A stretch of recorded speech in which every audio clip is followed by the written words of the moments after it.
ৰহেদৈ গানটো আচলতে লিখিছিলে আমাৰ লোহিত গগৈ। লোহিত গগৈ তেওঁ লিখি মোক ক'লে যে গান এটা এনেকুৱাকৈ লিখিছোঁ, তুমি চোৱাচোন, যদি ভাল পোৱা গাই দিবা। গানটো চালোঁ, তোক ভাল লাগিছে। ৰহেদৈ ৰহেদৈ চাৰে গা মা পা পা পা শিকিছোঁ ভালেকৈ, এইবাৰ মই গায়ক হ'ম।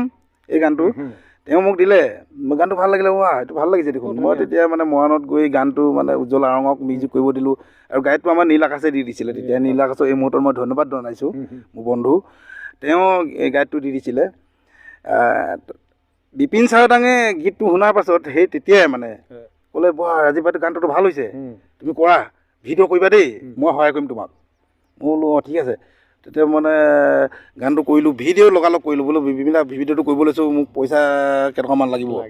তেওঁ মোক 10,000 টকা দিছে দেই তেতিয়া, বিপিন চাওদাঙে। তেওঁ ক'লে, তোমাৰ 10,000 টকা এটা দিছোঁ, আকৌ লাগিলে ক'বা। 10,000 টকা দিলে। গীতটো কৰিলোঁ, ভিডিঅ' কৰিলোঁ। আমাৰ পাৰ্থ মেছে মানে ধুনীয়াকৈ মানে ডাইৰেকশ্যন কৰিলে, ভিডিঅ'টো হ'ল, ওলালে। কিন্তু আমি বিচৰা ধৰণে গানটো মানে ৰাইজে ইমান এটা আদৰি নল'লে। হয়তো আমাৰ প্ৰচাৰ অভাৱ হ'ল।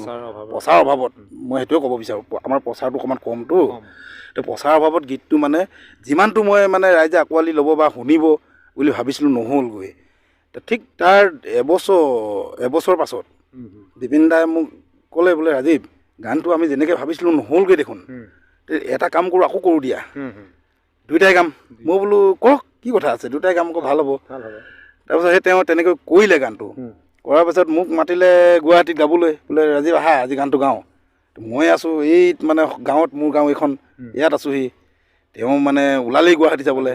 মই বোলো কয়, মই আজিতো নোৱাৰিম, এটা কাম কৰোঁ, আপুনি অকলে গাই দিয়ক, ভাল লাগিব। তেওঁ অকলে গালে, গানটো খুব জনপ্ৰিয় হ'ল। এইটো মানে বিতৰ্কৰ একো নাই, কিন্তু গানটো মই গাইছিলোঁ বাৰু আগতে। সেইটো প্ৰথম গাইছিলে, হয়। আপোনাৰ মুখত এটা শব্দ শুনাৰ লগে লগে মোৰ আন এটা কথা মনলৈ আহিল। আপুনি ককাই শব্দটো কোৱাৰ বাদ দে আৰু, তই গান গাই চালিবি আৰু।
That কাম নাই অলৰেডি।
হ'ব দে মই বুজিছো তই গান গাব পাৰিবি